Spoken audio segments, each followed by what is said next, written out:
Marie, is hy aan? Is hy aan? Kan jy, hy is definitief aan. Okay.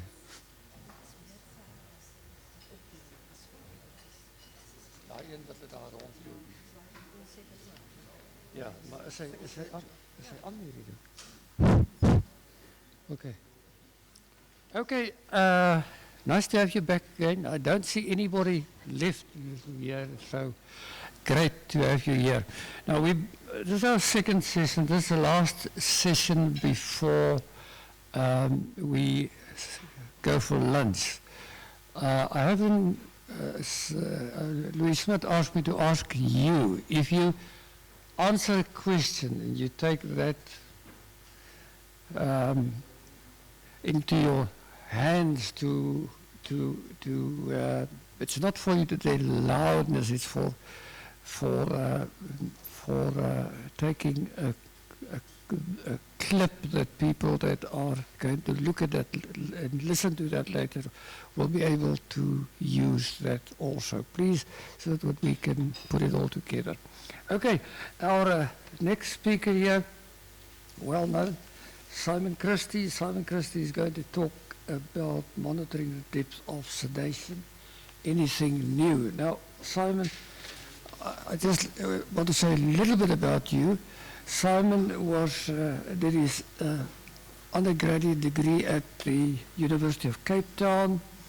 He was in private practice in Cape Town, and I just remember him traveling from here to Joburg doing general anesthesia. And then he did also a postgraduate diploma in anesthesia, postgraduate diploma in emergency medicine, and a postgraduate diploma in sedation and analgesia. He previously served on the EXCO of SOSPOSA and is very interested in capnography and education to improve procedural sedation safety. So after being a registrar, he qualified as an anesthesiologist. Simon, great pleasure to have you here and to listen to you. Thank you very much for coming here.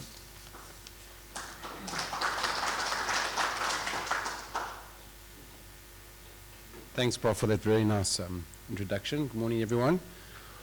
Yeah, another topic that's a big passion of mine, monitoring depth of sedation. And I think I was just going through some of the research, and I remember this morning I happened on a letter between Prof, written by Prof and Jenna in South African Journal of Anesthesia in 2010, talking about the importance of sedation scales, sedation monitoring, and it just jogged a few memories because I remember I was starting my sedation diploma at that time.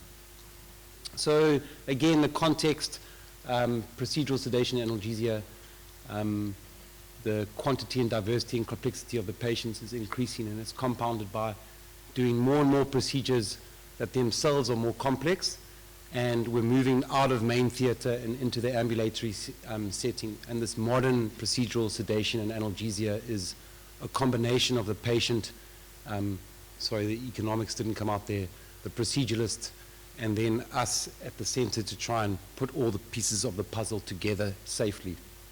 So local guidelines, obviously they've been updated since then, just following safe sedation practice, the administration of minimal dose of drug to make the patient safe and comfortable, titration of drugs according to the individual needs.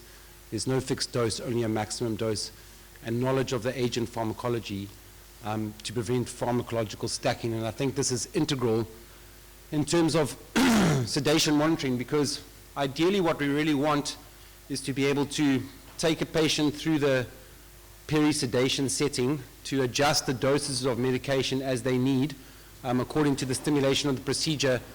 But it's not just about when they are under sedation, it's what do we do with them afterwards, because often in the ambulatory setting they don't have a hospital ward or a bed to go to or to stay overnight.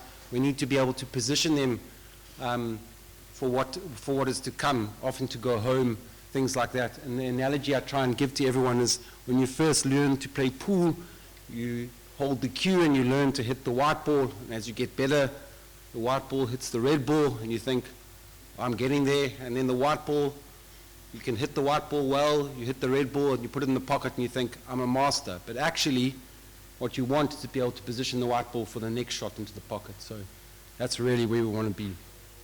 So levels of sedation, and I think this is what guides most of us now, is obviously we've got fully awake, and the continuum, and perhaps the slippery slide, where patients can enter deeper levels of sedation, sometimes unintended. It's not where we want them or where we think they are. And I think that's why it comes down to this very important topic of being able to, two parts, either monitor or measure the depth of sedation and to know where we are and then to plan accordingly. And, just recognizing that that is a very slippery slide and things change very quickly. So I like this graph even more. This is Prof's graph, and it just talks about, it relates those levels of sedation to the risk of airway compromise, and probably the most common adverse event in sedation, and we need to be able to avoid it. But I'm going to go a little bit back and forth. I think what I try and tell people when as I got to know sedation, is that it's made up of two things, hypnosis and analgesia. And a lot of the time we get into trouble because we are trying to compensate, the patient's uncomfortable, and we're trying to compensate for a lack of analgesia by increasing hypnosis. And that's where we get ourselves into trouble in terms of sedation generally. And often when they're agitated, they need more of this and less of this, and they'll be more comfortable and more safe.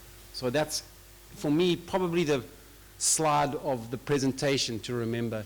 Even though it's depth of sedation monitoring, keep this in the back of your mind at all times. Again, some guidelines, they've obviously been updated as well, but the safety remains, is that we have to, maintenance and protection of the airway is a crucial part of safe sedation practice, and respiratory depression is the most significant adverse event. And we should be able to rescue patients whose level of sedation becomes deeper than initially intended. And I think going over a few cases where things haven't gone to plan is that we should, in our sedation plan for a patient, based on where we're doing them, their comorbidities, what drugs we have at hand, we should develop a plan of, in that procedure, where do we want them beforehand? So do we want light, moderate, or deep? Where do they go during that procedure? For a question coming later, we should document at various stages with regularity during the procedure at what level they are, and then be able to match with where we wanted them and where they ended up, or where they fluctuated during the pace and where they are afterwards. And that is probably the vital point and the reason why we're really looking for a depth of sedation monitor to do that very accurately. So we're trying to thread the eye of the needle between under sedation, pain, anxiety, agitation, and jeopardizing the procedure itself, as opposed to over-sedation, because that's not good for a patient either. We've got increased complications, we've got perhaps CVS instability, we've got where are we going to put this patient if they're now narcosed in the recovery area. And I also remember one of the first times we were learning to do sedation, we by mistake miscalculated the infusion of ketamine that we were using for dental procedures, and we gave the patient, I think it might have been 10, but it might have even been more, 10 times the dosage. And they were very happy, but staring at us blankly for about 3 hours after the procedure. So we learned quite quickly to check those things initially. That was in a dental school at, on the Tigerberg campus. So is this balanced sedation? Is this what we're looking for? And I think it goes back to that thought about keeping it in your mind, two separate things. We want hypnosis on the one hand if you need it, decrease in anxiety, and then we want analgesia on the other. And for me, this was sent by an anesthetist friend of mine to me, and it's you know, he's an extremely good anesthetist, and I'm not mocking anything there. I think, you know, you've got to applaud the innovation. But really, you want your patient to be at the right level. And this patient, you can notice if you look closely, he's got nasal prongs there, okay? I really do everything I can to stay away from supplementing oxygen under sedation, because I think it can get you into more trouble using oxygen than not. Okay? And you want to know at what level, you want to know if your patient's obstructing, you want to know if they're too deep. And often, like I said, they get agitated because of lack of analgesia, and we compensate with too much propofol, too much hypnosis, and we land in this situation. Just a review of the upper airway and the pitfalls. During wakefulness, this airway patency is protected by the pharyngeal muscle tone, and under sedation and progressing along the sedation continuum into general anesthesia, we've got this progressive decrease due to cortical influences, decrease in the chemoreceptor drive, modulation of mechanoreceptor inputs, and it's compounded by specific drug-induced inhibition of this airway, neural and muscle activity, and suppression of these arousal reflexes. And there's an intimate correlation, the effects of sleep on the upper airway, in examples like obstructive sleep apnea, which is for sessions to come. And there the cycle is broken by arousal, but under sedative medication, we're blunting all of those protective arousal mechanisms. And it's this mesopharynx that becomes collapsible. And the nice thing, again, for the talk later, is that ketamine as an agent not only is one of the few anesthetic agents that has analgesia and hypnosis, but it specifically abolishes this coupling of the consciousness, and it maintains very specifically upper airway dilator muscle tone. And so it sort of acts against opioid-induced muscle relaxation, and it's very useful in that regard. And I'm going to refer to it later, but with ketamine, I think in the truest sense of the word, less is very much more with ketamine. And this is just a specific example of this area that opioids directly inhibit this hypoglossal nucleus, and that leads to the glossal relaxation, forward, back, and then obstruction in the upper airway.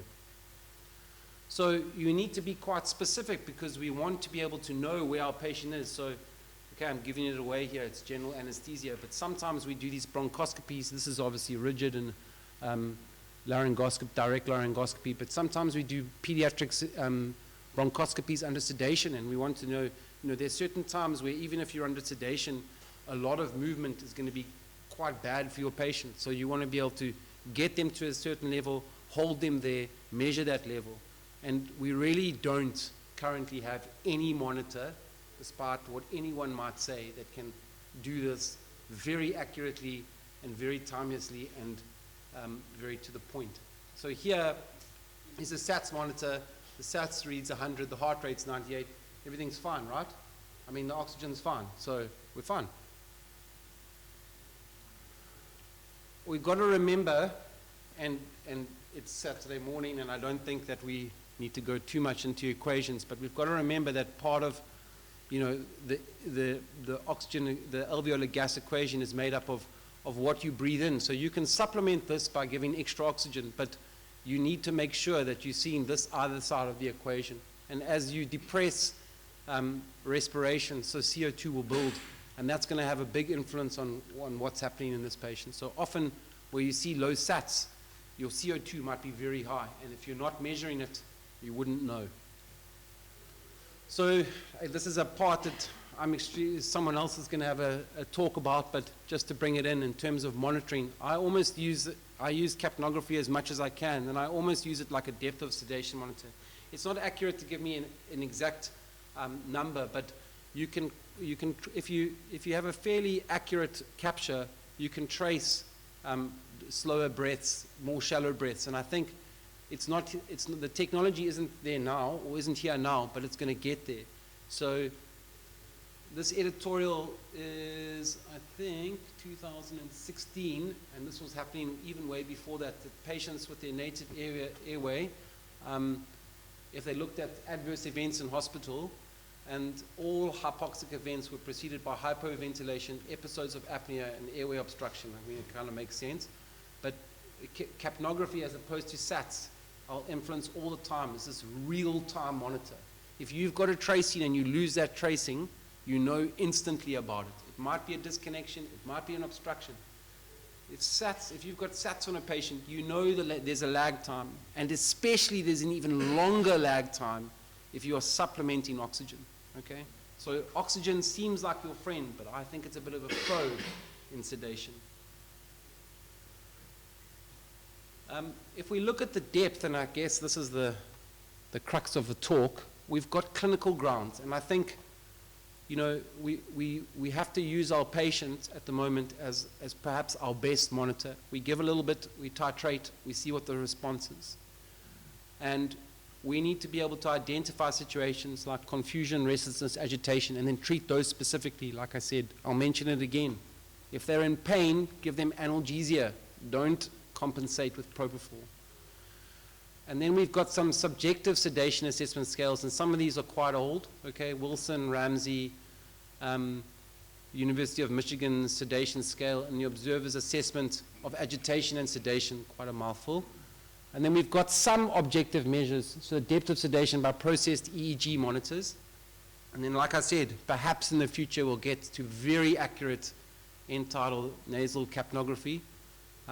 Obviously around there's also transcutaneous, but that's proving quite expensive and problematic at the moment. So if you look at some of these, and we based it on that initial graph that I showed before, this is the Wilson, and it gives you basically a score. But again, in some degree, they're very similar. Okay, the Ramsey sedation scale.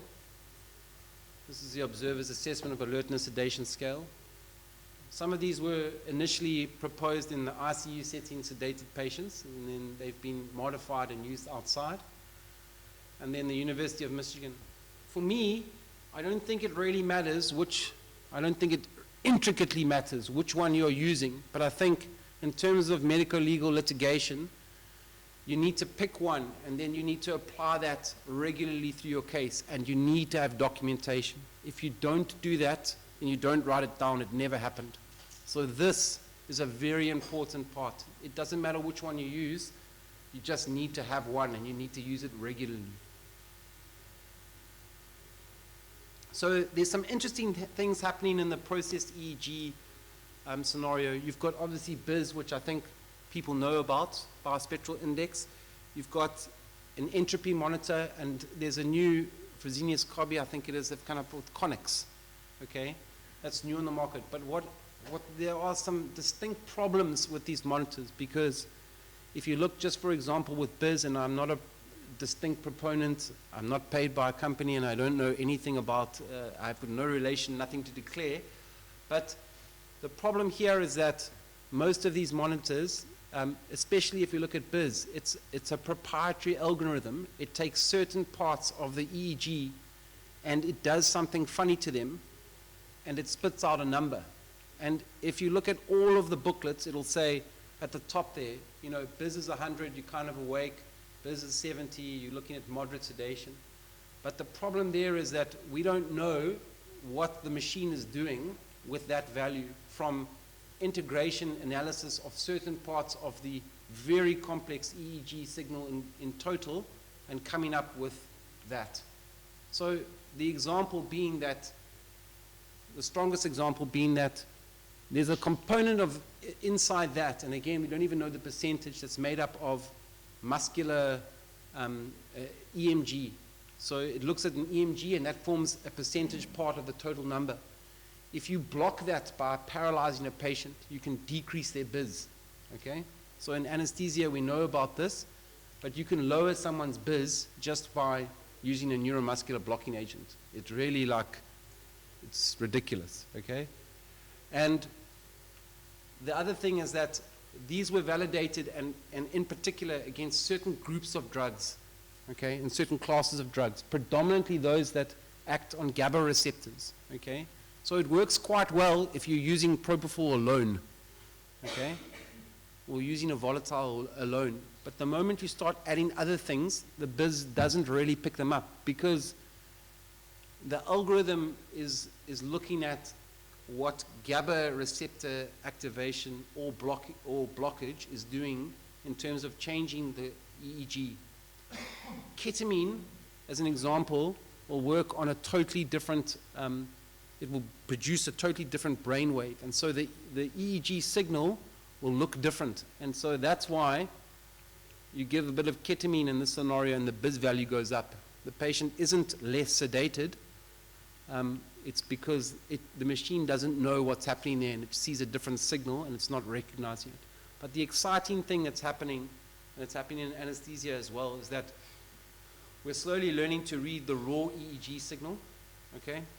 And the newer models of BIS will give you that raw EEG signal where you can see the development of sleep spindles and you can see the progression in what's happening in that signal without any kind of analysis, interpretation, or input from the machine.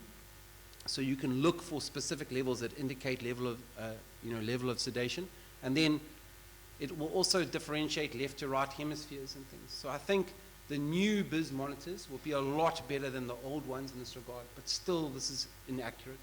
And most of the machines like Conics and Entropy, although they try and differentiate between hypnosis and analgesia, so it's probably a little bit better than the BIS side, we're not there yet by any means. This is us at Crudescure. We started doing, and I think some people that have heard me talk before, it's a really nice project we did. We started doing retinal surgery under sedation, only sedation in a block. And we didn't have a protocol to follow before we started this, but these patients are very specifically kept at very light sedation. We want them to be as lucid as possible. We're just trying to distort time only for them because we chose less complicated cases in the beginning, about an hour to an hour and a half. We tried to not have too many comorbidities, although our experience at Crudescure is that the eye is kind of the last organ to go, so often the blood pressure is like 300 over 200 and that kind of stuff. But it was interesting to get the surgeons on board with this, and I think the most fundamental part for me was after doing a couple of cases with this, with Janelle Stefan, the patient was a little bit agitated. They kind of fell asleep a little bit and they got a little bit confused at very, very low doses, like Schneider effect size on a continuous infusion of about 0.8 at that stage. And Janelle just sort of turned over to me and said, I'm finally getting it. This patient needs less, not more.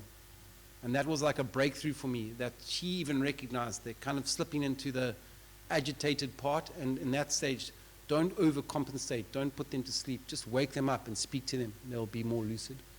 And here we're using the Medtronic monitor, just an example of capnography. So it integrates 4 parameters, heart rate, SATs, respiratory rate, and then capnography, and it gives out a number between, I think it's not 0, but it may be 3, between 3 and 15, I think it is, and it keeps you within a certain zone based on those parameters, and you stay within the idea is it's sort of like green, yellow and orange, or green, orange and red, and you need to adjust things accordingly to stay within the green. So it's quite a nice monitor, and we used it a lot at Crudescure. I think also with these, we just got to remember that the patient is our best monitor, and this is a sort of classic example for me, and it always sticks with me. This is pediatric kiddies, pediatric sedation for MRI in a time before Precedex. And it's a very confined space, and I used to go and do them. I sat in the MRI with them for an hour and a half with an infusion pump all the way to the side, and it's just so important to remember that positioning, local factors, ensuring all of these things are there before you start, before just sort of coming in and then doing things, because you can end up in problems later.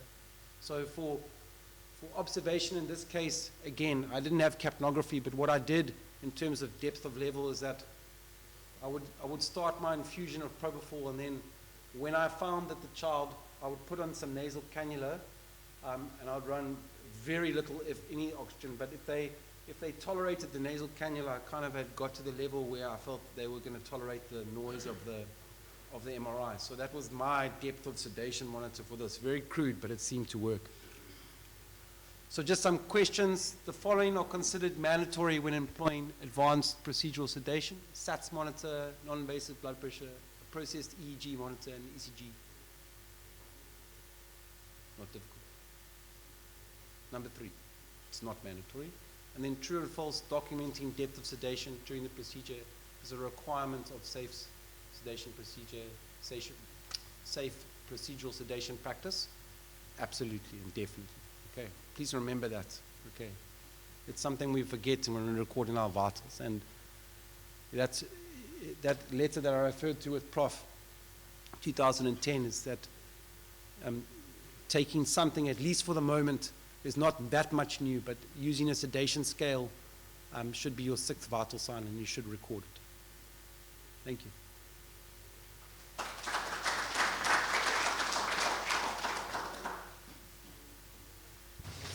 Are there questions? Thank you very much, Simon. Have you got anybody who's got questions to Simon, wants to ask him anything? Remember, keep the microphone just next to your mouth if you do ask him. Anybody? Can I ask you which sedation scale do you use? Simon has mentioned quite a few there, and I mean you have a choice really. So which one do you use? Can anybody tell me what, or are you not using the scales? Well, you're saying the Wilson sedation scale. So I'll tell you why I use the University of Michigan sedation scale. If you look at the scale 0 to 4, then you look at the sedation continuum. It's exactly the same thing. 0 to 4, exactly the same thing. Minimal sedation, moderate sedation, deep sedation, and then general anesthesia. Anybody still using the word conscious sedation? Can you just give me an indication? I just want to prompt you, you know.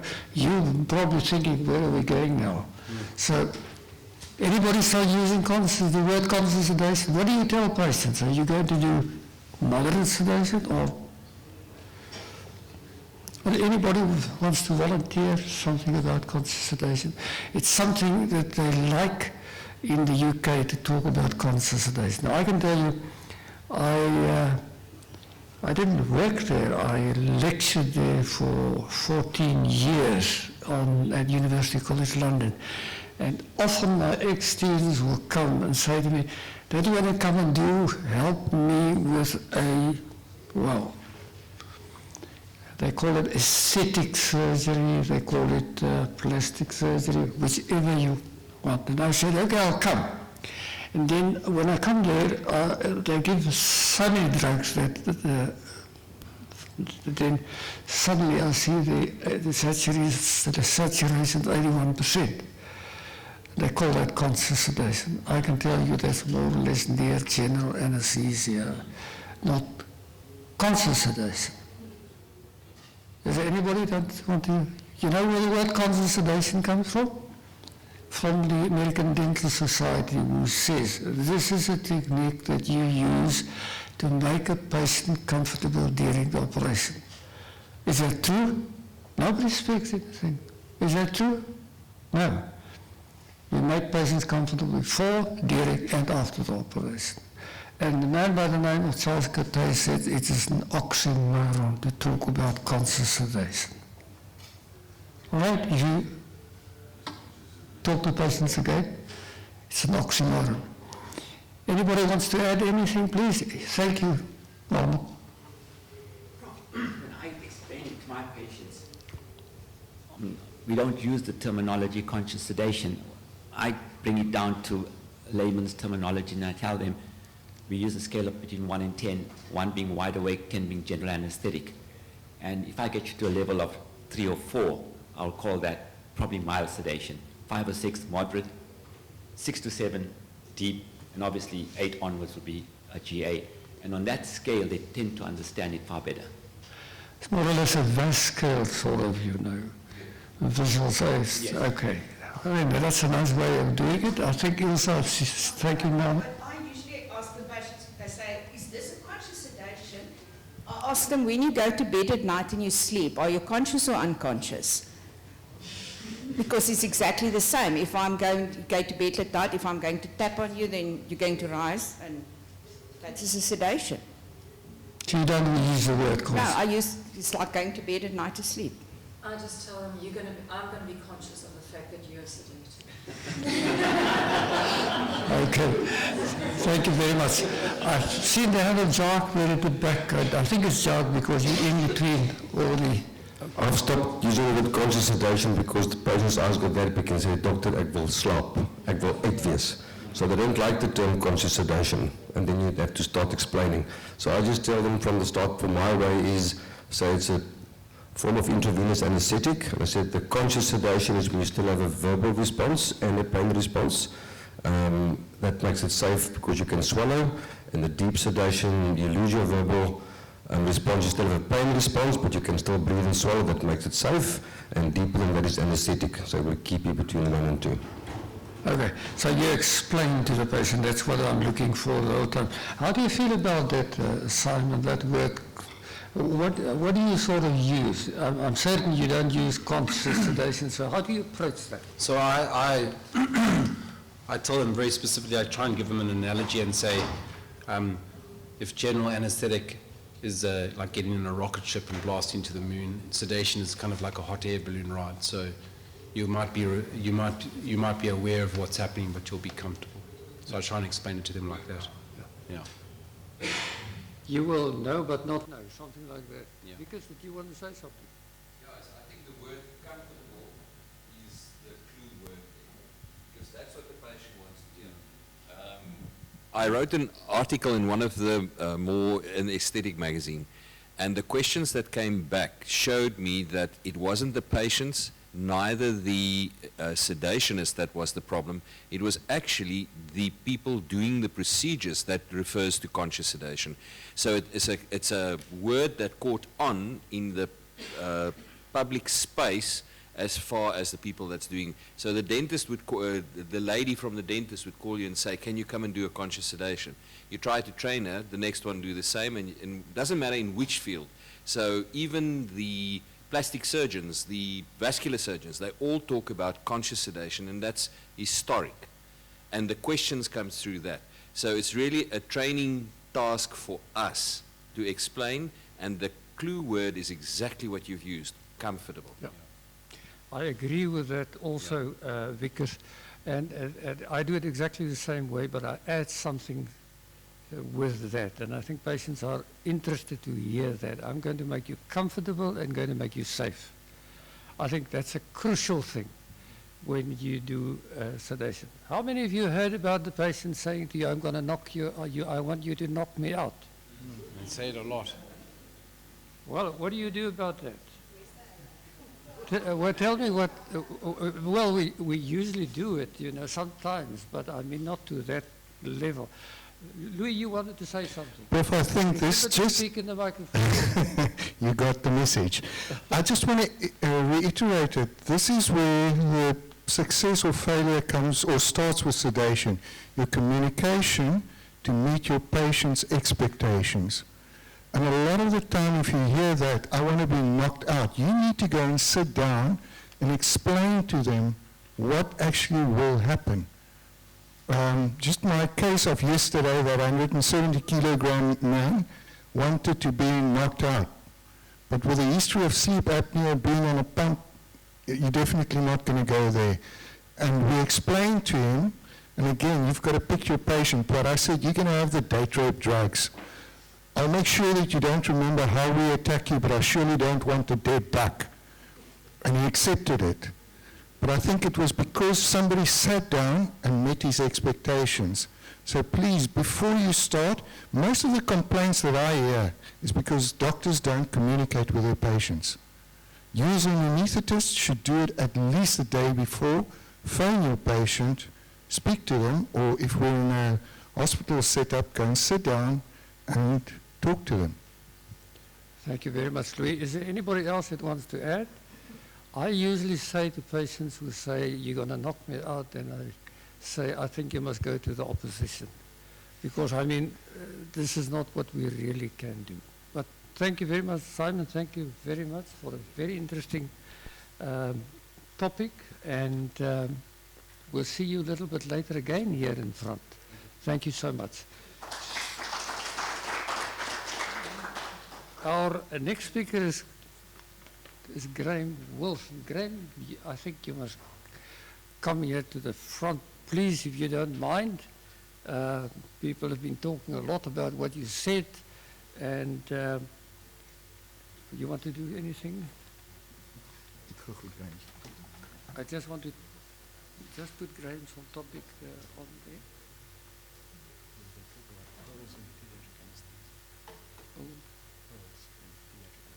Oh, I saw that is different. Bold, bold, that didn't. We just were waiting for the PowerPoint to go on. Display there. What is going on? There it is.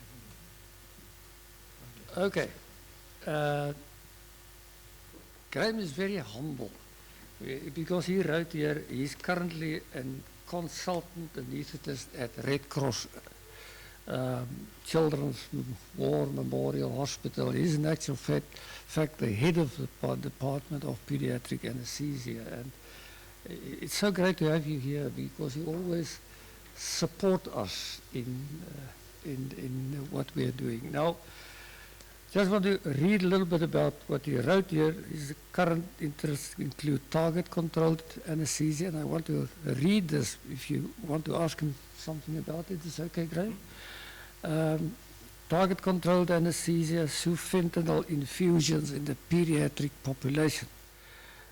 The dexmedetomidine in MRIs, procedural sedation in children.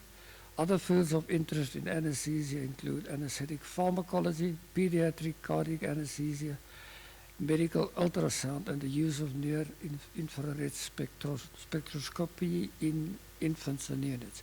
Can you see how many questions you can ask, Graham? Graham, is really a privilege to have you here. Thank you so much. Thanks, James. And I just want to say thank you to everyone. This is the first in-person conference I've had since SARSA 2020, and it's wonderful to see people again.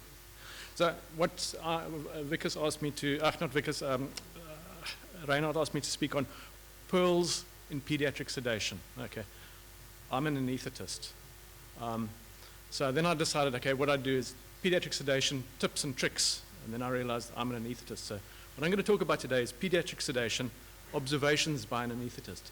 Because anaesthetists, you know us, the easiest thing to do with a kid, mask, asleep, and that's easy. So we tend to shy away a lot from pediatric sedation. But so today I'm going to talk a little bit about a little bit of things that I've observed with pediatric sedation, and I hope you can learn from them. Okay. All right. So what makes children different? Okay.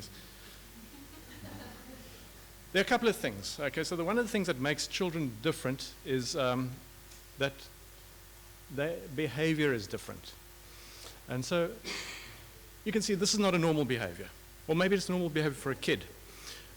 But for instance, if you were to take a person and you were going to explain to them, an adult, we're going to take you to the dentist, we're going to open your mouth, we're going to put some local anesthetic into your gums, it's going to numb your tooth, we're going to extract your tooth, and everything will be fine.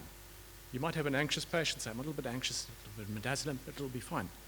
You try and do this to a kid that doesn't want this having done. A little bit of midazolam is not going to get you a child that's going to open its mouth and allow you to do it. So that's one of the big differences with children, their behavioral approach. And so whereas in an adult you'd be able to use a little bit of anxiolysis, in a child you're already headed towards moderate to deep sedation to achieve the same thing. So that's the one difference. Right, the next difference.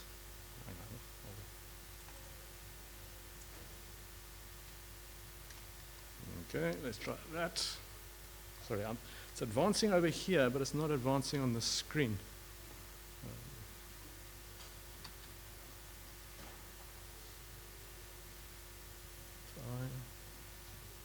Try that. Okay. Thank you.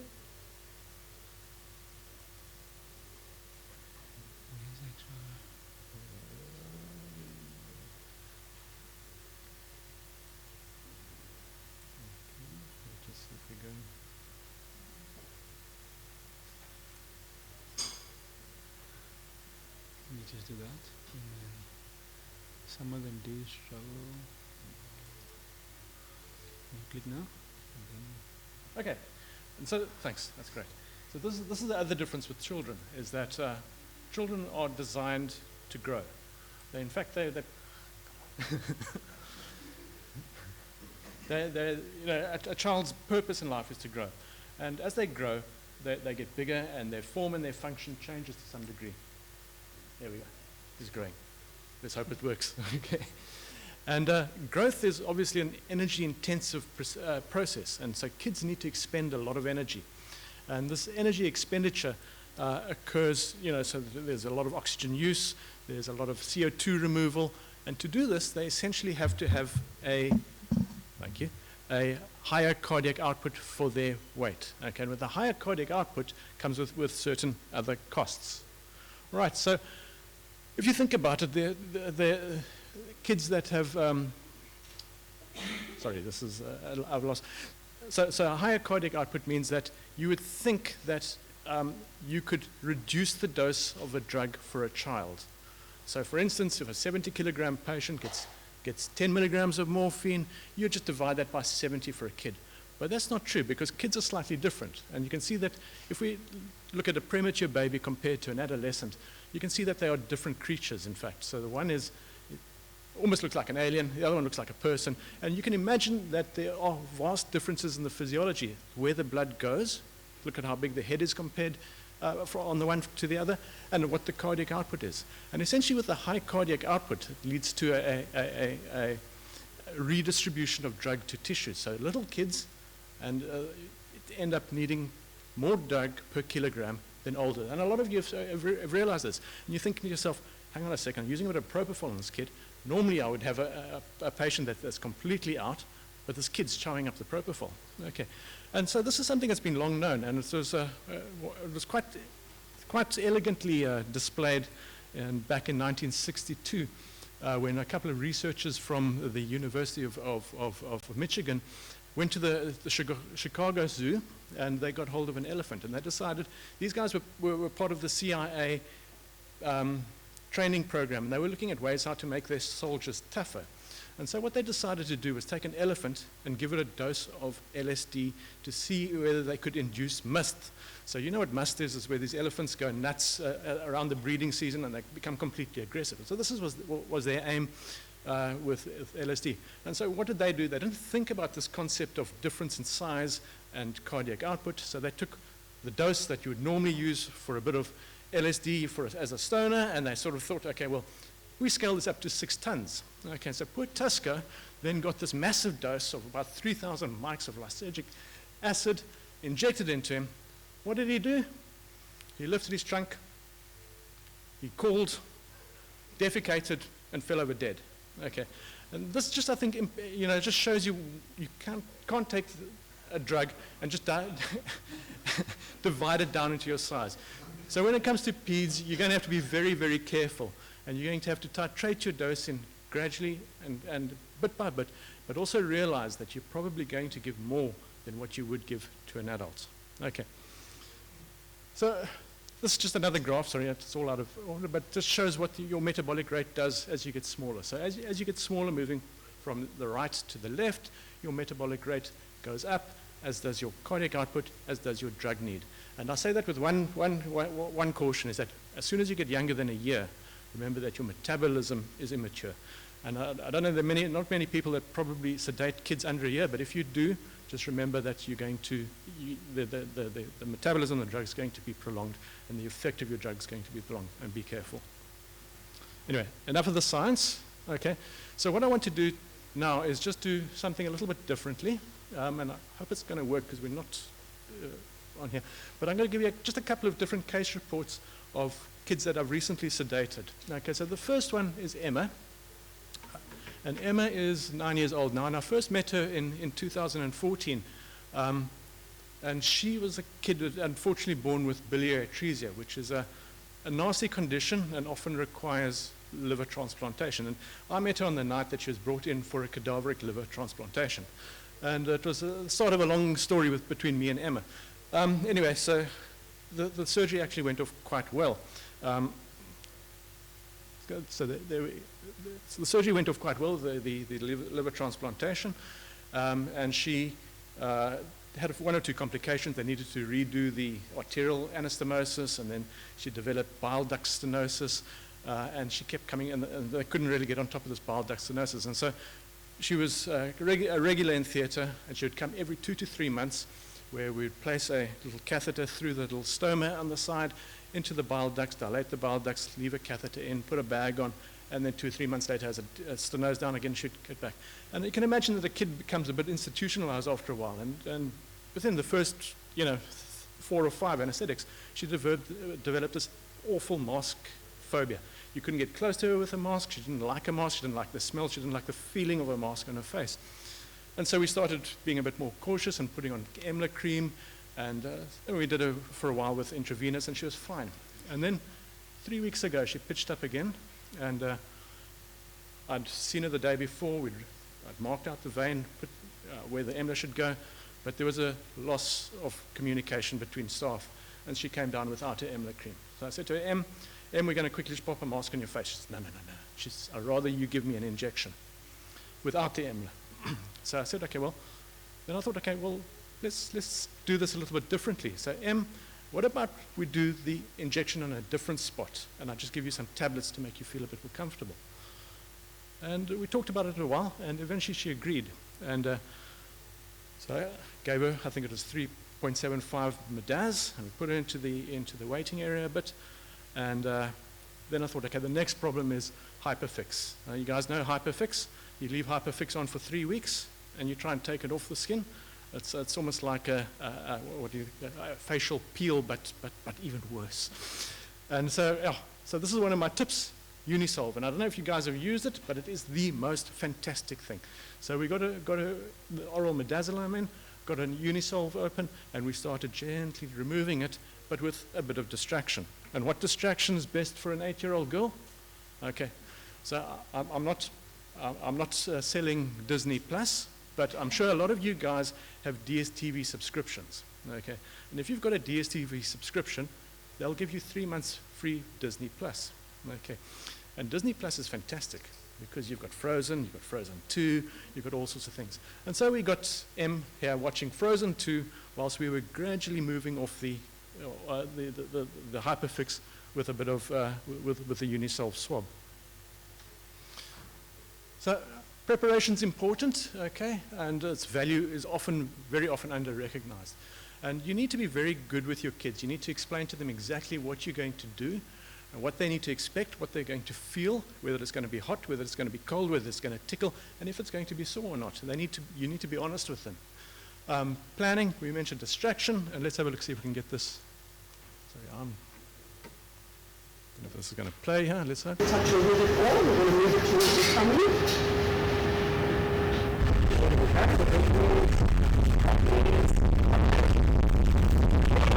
And come a little bit lower, okay, but I promise you.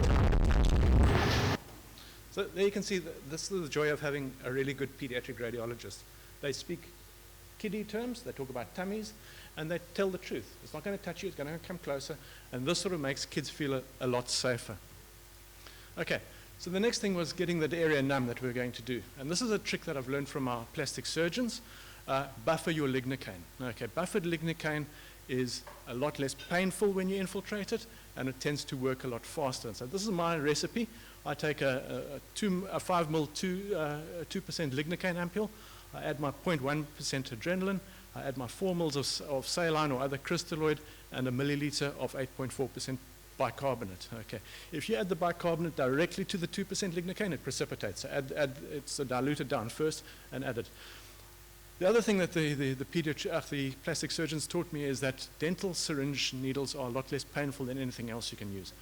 So what we tend to do, and it's probably a bit wasteful, is take the Xylotox canister, empty it out, and then refill it with this solution and use the dental solution. And that works quite well. So, right. All done. That is the local going in. High five. And there we go. Awesome. Happy kid. Didn't hurt. She knew what to expect, and that was it. That was it. Okay. So things what not to do, okay. I'm an anaesthetist, so one of the best things I can do is put a piece of PVC between a patient's vocal cords and they can't speak to me. So I don't often, and you guys are experts at it, I don't often speak, but have a look at what happened here. So try to distract. Can you see the little wire going through the piggy's tail? Yes. Okay. And can you see the piggy's tail is getting straight now? Yes. Ah, that's clever, eh? That was fine. But now what's And are you sore at all? Does it feel funny? No. Can you see how, as I said, are you sore? You expected something horrible was going to happen. The trust was immediately lost. Which is fine at the end, but don't say to don't preempt it and say, this is going to be sore now. And that is what I did wrong. And so be very careful with kids. If it is going to be sore, warn them beforehand. But this sort of thing is, we haven't told her this part of the procedure is going to be sore, and now ask if she's got pain. Not a great thing. You lose their trust quite quickly. Okay, so that was a very simple, easy sedation, a little bit of oral midazolam, a bit of local, nothing really out of it. This is something a little bit different. So this is Tulani. He's a kid who was with us last year. Tulani had a very bad injury. Tulani was caught in a house fire somewhere up the west coast. He had 60% burns, burnt every single finger and toe. He burnt his ears. He burnt his mouth. He had inhalational burns. His mouth started to contracture down, so eventually he could not open his mouth wider than a centimeter. And he would be coming back for change of dressings. And so initially we started off, he'd be given a general anesthetic, and then he reached a stage where it actually became dangerous to stop him breathing and instrument his airway. And so this is I just want to show you this case that we did with a bit of moderate to deep sedation and show you our technique that we used here. And as you can see, Simon, we've got nasal prongs on there, and I want you to, and I'm not being funny, but watch when we get to the monitor and see what the FiO2 is. Okay, so these are special nasal prongs which actually have got a little side port which can suck off and do capnography, and we're using them purely for capnography. There's no additional oxygen being used. And when it comes to deciding what to do for a pediatric sedation, I like to use this little chart, okay? And what I've got is degree of pain against the level of immobility required. And you can see some procedures you're going to need to have a patient that you need a high level of immobility and a high level of analgesia. So that'll take you to the top right-hand corner, and that is where you're headed towards almost a general anesthetic. On the other hand, if you have something like a dressing change where you need high levels of analgesia but low levels of movement, where movement doesn't really matter, then you can get away with a high analgesic type of procedure. And whenever I sedate a kid, I sort of try and keep these quadrants in my mind. What is my aim? Is it immobility? Is it analgesia? Is it anxiolysis, or combinations of the two? And that allows me then to choose the kind of medication that I want to use for a kid. Okay, so venous access, obviously, in this sort of scenario is incredibly important. Okay, so you can't do moderate to deep sedation if you don't have venous access. And you can imagine pediatrics is a problem. And so these are the couple of tricks. The one is the back of the hand vein, and I'm sure most of you know it. But it is fantastic. Even in those kids that you can't see a vein, if you go between the 4th and the 5th metacarpal space, a third of the way up, you aim at the back of the wrist. With a bit of practice, I guarantee you can cannulate about 70% of kids without seeing the vein. And so it's a useful tip. The other one is the saphenous vein, where you go between the medial malleolus and the hallucis longus. Go just above the medial malleolus and aim towards the middle of the back of the calf. And if you go slowly and you watch your flashback, I reckon you've got about a 50 to 60% success rate without being able to see it. So those two together gets you venous access in the majority of your patients. Fortunately, however, Tulani already had a central line in, as you can see on the left. Now I'm going to play this video as we go through. So here he is lying. What we've done so far is we've given him 1 milligram per kilo of ketamine, we've given him 0.5 mic per kilo of fentanyl, and we've moved him from his trolley onto the operating table to change his dressings. Let's go. So here you can see they're busy ripping off the dressing. It's nice and comfortable. There we go up to our monitor. There we go. Okay, so I want you to notice a couple of things. One, the blood pressure, nice and low. Okay, and that's artifactual that was done through the dressings before we put him to sleep. And second thing, the capnography here. Nice regular breathing with a good respiratory rate. And there for Simon, the FiO2. Okay. So what we're doing is we're not giving oxygen, and the reason for that is that we can pick up desaturation a lot faster. The next thing is the SATS probe. Now this is a question for Simon. Okay. His earlobes are burnt. Can't get anything in his mouth. He hasn't got any fingers and toes. Where's the SATS probe? Feet are burnt. One last appendage in a male. Anyway, yes, that's where the SATS probe was. Good tracing, nice value. Okay, but just, to give you an idea of how we sometimes need to think out of the box with these kids. So this is our monitoring. As you can see, we don't have space for an ECG. The blood pressure doesn't really read. But what's really important is that our kid is breathing and is saturating without oxygen. And that tells me that the kid is safe. There we go. And then the magic behind it all, I'm sure you can imagine which drug we're using, is ketamine. Okay. And if you have a look at it, it's quite a big dose, isn't it? 12 milligrams per kilo per hour. Okay, and so we're using quite large doses because we need quite a lot of analgesia. But what we're using, and I'll show it to you in a second, is a step-down regime for our ketamine, where we start high and we bring it back down quite low, which allows us to keep a relatively stable plasma concentration and a stable level of sedation so that Tulani is comfortable. Right, there we go. And play again.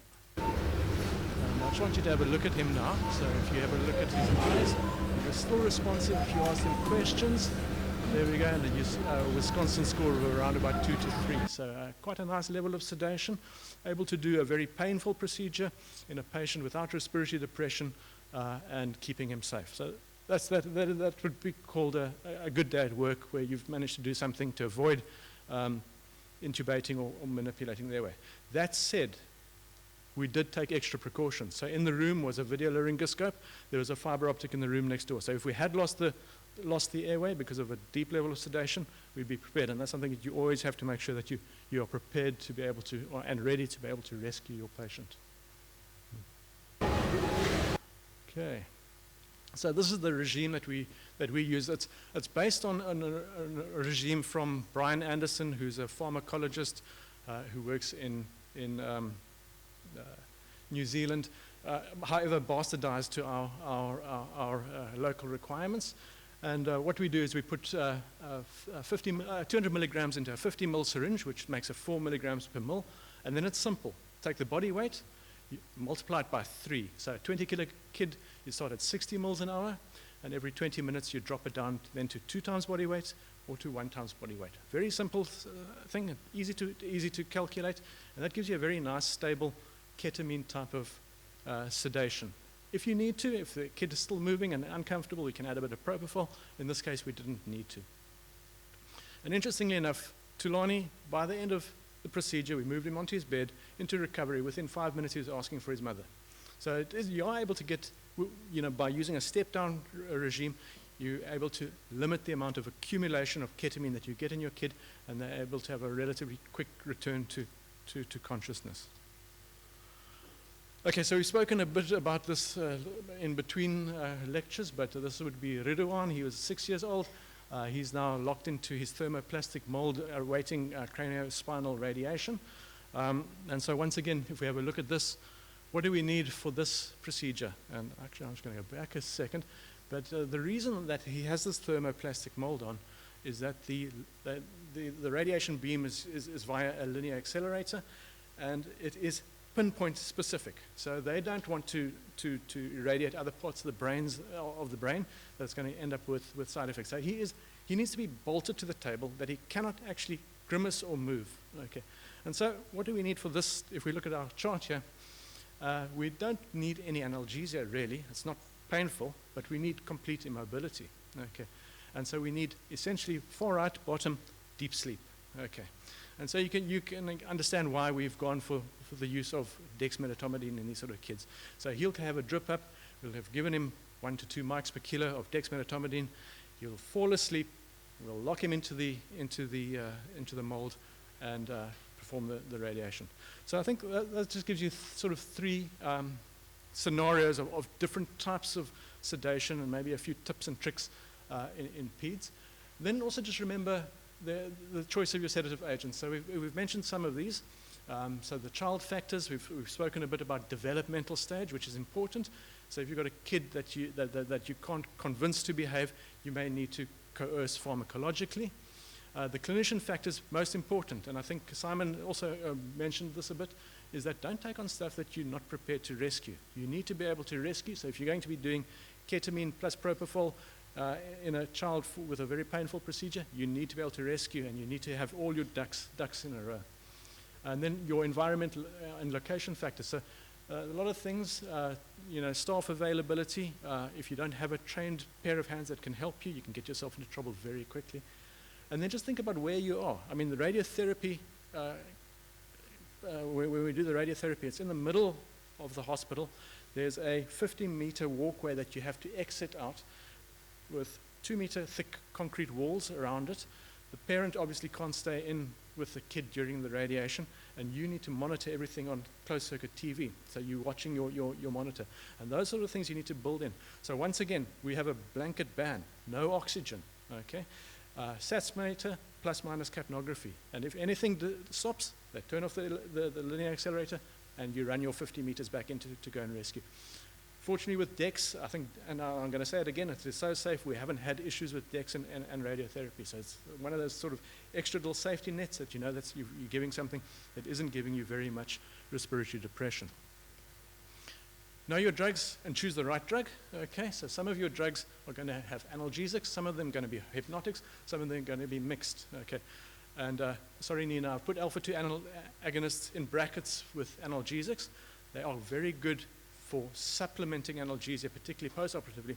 They're not that great for acute pain. And I was mentioning a little bit earlier to someone, to Willie, it's a bit like when you've got that 3-year-old kid and you've taken them out too late at night to the restaurant, and they fall asleep next to the table, and at the end, when you've finished up and you've paid up, you pick the kid up, you pop him over your shoulder, you get to the car seat, into the car chair, back home, into his bed, and they don't wake up. Okay, that is dexmedetomidine. If you pinch the kid, or you catch his finger in the door, he wakes up and he screams. That is dexmedetomidine. So it gives you that level of sleep, no really very potential analgesia that for painful stuff, but it does supplement your analgesia post procedure. Okay, so we mentioned a bit about some of the distraction therapies. And then also don't forget your non-pharmacotherapeutic or non-pharmacological therapies. Be kind. I mean, that's part of our job. Be kind to your patients. Hug them, comfort them, particularly the kids. Remember that you've got two patients when you're dealing with a child. You've got the parents as well. If you have an anxious parent, the chance of you having a successful sedation is very low. If that parent knows exactly what's going on and can explain to their child what's going to happen to them, half the battle is won. The little babies, sucrose and dummy. Okay, this is great for little small painful procedures. It really does work. There's another one that works quite well, MRIs. So every now and again we get a small one, a neonate, 6-week-old, that the neurologists are adamant that they need to have an MRI right now. And we feel that it's probably not in the kid's best interest to have any pharmacological therapy. What do? Mom, feed, breastfeed, wrap them in a blanket, wait for them to go to sleep, stick them in the scanner. 90% of them will sleep through without needing any sedation. So just little things that you can do. Virtual reality, this is what we thought was going to be big. So we bought a few of these, these headsets that the kids wore. Worked for some kids, but for kids that had never experienced sort of cartoons or TV or fantasy before, completely freaked them out. So it doesn't work good, it doesn't work always.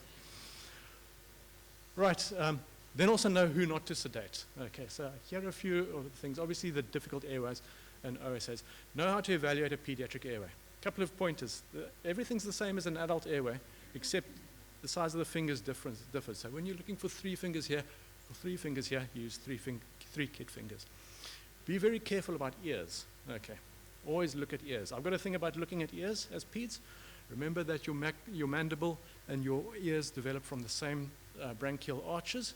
So if you find a kid with a scrumpled up ear or low set ears, even though he looks normal, those are the kids that can get you into trouble and often have difficult airways. Mucopolysaccharidoses. Okay, this is I've never managed to anesthetize or sedate one without giving myself grey hairs and thinking that either I'm going to die or the kid's going to die. The last one I did was in May last year, about a year ago, and we just had a new fellow starting from the Cameroon, and I took him down to MRI.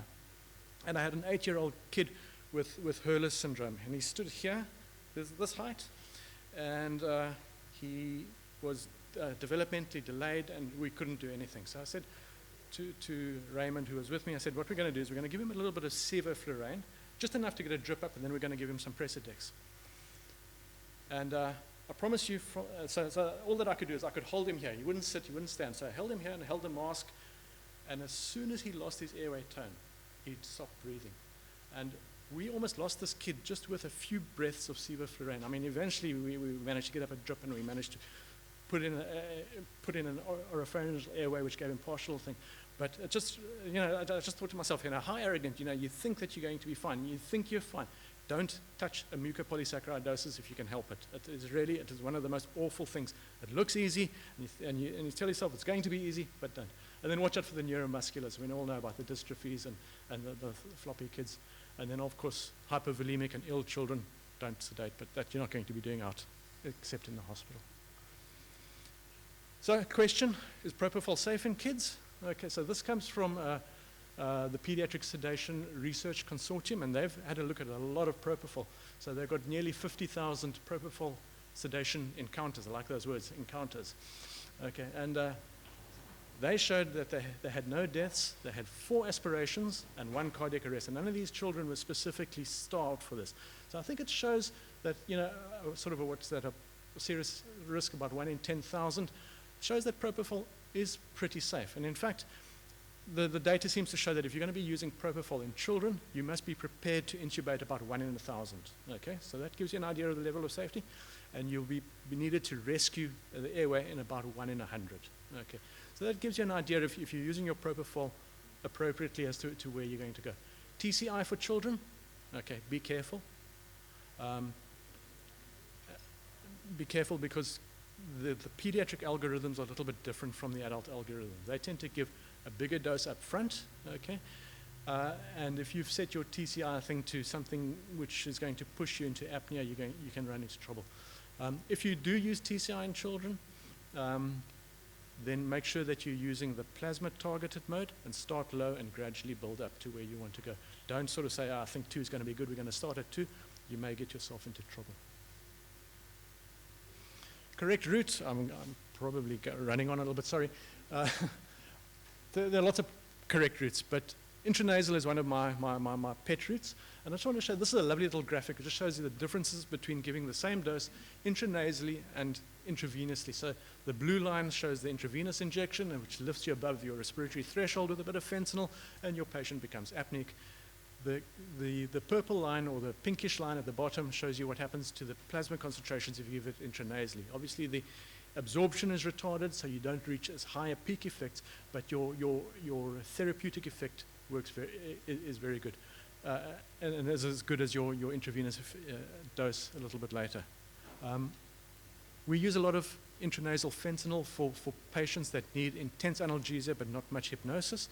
Kind of thing, if you're doing something short and intensively sore, 2 mics per kilo intranasally works quite nicely. Remember, you're not going to get them very sedated, but you do get them nicely analgesed. What can you stick up the nose? Well, lots of things, okay. These are the recommended drugs. I use a lot of dexmedetomidine intranasally for kids coming for uncontrasted MRI scans. Fentanyl, as we've mentioned. Ketamine works quite nicely intranasally. Midaz is said to be good. I find that it burns, so I've sort of stuck away from Midaz, and if I need to give the Midaz, I usually give an oral dose as well. Something different, okay, clonidine. I'm sure you guys are starting to use it, but are you allowing your allied health workers to use it yet? I mean, our radiographers come up to me and say, Graham, I know it's not a GA day or a sedation day for MRI, but will you just sign this clonidine here? And so our radiographers have caught on that 4 mics per kilo of clonidine is enough to get a lot of the older kids scanned. A very, very useful drug. Oral ketamine is also very good if you need to do something where you can't get intravenous access and you need a good degree of analgesia. You can give a largest dose of oral ketamine and something that tastes good, and you may even add a little bit of atropine to stop the secretions. Methoxyflurane. Who uses this art Penthrop? Anyone using it? You do use it a bit? Very good analgesic, okay, and it works well in kids. It'll about half your visual analog pain scale. Be, however, careful in kids under 5. Kids under 5 tend to develop very deep levels of sedation quite rapidly, and generally when you get them under 5, the kid doesn't hold the whistle himself. It's the doctor who holds the whistle, and you'll get, and so just be very careful of using methoxyflurane in the under 5s. Right, so in a nutshell, I think I've gone over my time. Patient comfort and safety is a priority, and I think that's probably our starting point anyway for all of us. Okay, anxiety plays a massive part in pain. Don't prep your patients by asking them the wrong questions like I did. Treat pain preemptively, timelessly, it's good. Use balance analgesia, like Simon showed. No, coordinate, get your team ready. I mean, it's fantastic if you've got people who work regularly with kids who can speak pediatric terms and explain as they go along. Most importantly, know which drugs you need to use, what your goals are for your sedation. Is it immobility? Is it analgesia? Is it a combination of both? And then remember, you've always got 2 patients. Remember the parents. You can get a lot done by having calm, confident, comfortable parents. Takes a lot of. Thank you.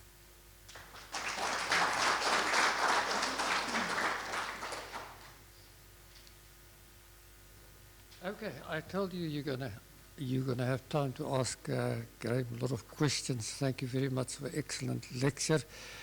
Any questions to Graham? Okay, I think your hand is up first, and you can go on with the question. Hi there. There's still a place for IV Atarax, or not really? Yes. Is it anxiolytic more? It's a good sleep agent. I find it gives you good sleep rather than anxiolysis, but yes, Atarax is still a great drug. Any other questions here, Vickers? Thank you. I'll get on to my little hobby horse. About 4 years ago, I gave a lecture here on methoxyflurane. Few questions. Do you use it regularly? I don't use it regularly. We've used it a bit. My worry is where it's being used particularly by the procedurist. We've seen a lot of surgeons in private practice doing it themselves, reducing things like incarcerated hernias under deep levels of sedation, which I think is under deep levels of sedation, which I think is frankly dangerous. And yes, I think it's great if you've got an older kid who can hold the Penthrop inhaler themselves and remove it when they need to. But the problem is a lot of the younger kids, the kids are still moving, and someone starts to hold it in their mouth, and I think that's dangerous. So instead of repeating that whole lecture, but you know that the stuff is actually forbidden in 170 countries because it's toxic, it's a chemical warfare agent. You should be doing 2 weeks afterwards liver function tests because it's predictive of the blindness 30 years later, and so forth and so forth. It was given the go-ahead in this country with a single study that was compromised by the fact that the people were paid. So I just want this audience to remind the audience that methoxyflurane is not safe. Yeah, it was developed during the Manhattan Project when they were developing the atomic bomb. It was used as one of the lubricants for the atomic project. It is nephrotoxic, although there haven't been any incidents of nephrotoxicity ever in children. There have been incidents in adults, and there's good reason why it was withdrawn as an anesthetic agent in the 1970s. That said, it's still licensed in Australia, and it has actually more or less replaced the use of nitrous oxide in Australia. So, I mean, I'm not paid by whoever makes Penthrop. I don't use it a heck of a lot because it's expensive.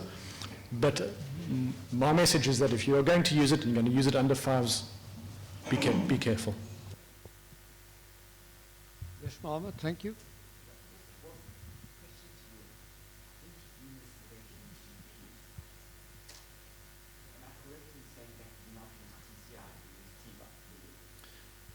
Yeah, so I won't use TCI to sedate a Even child. the Qataria or the fuser model.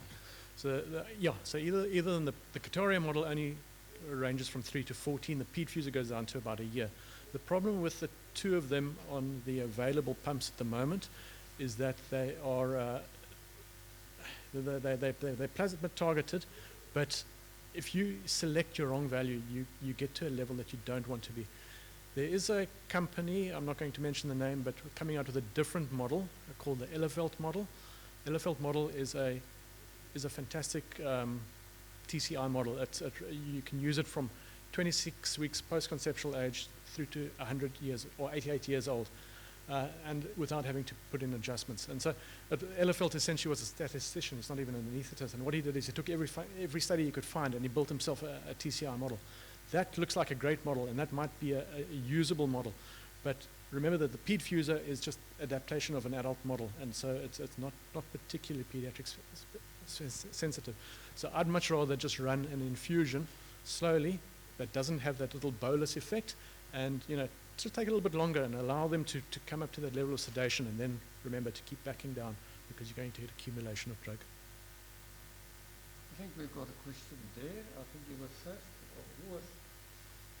All right, let's go. Graham, thanks for an excellent talk.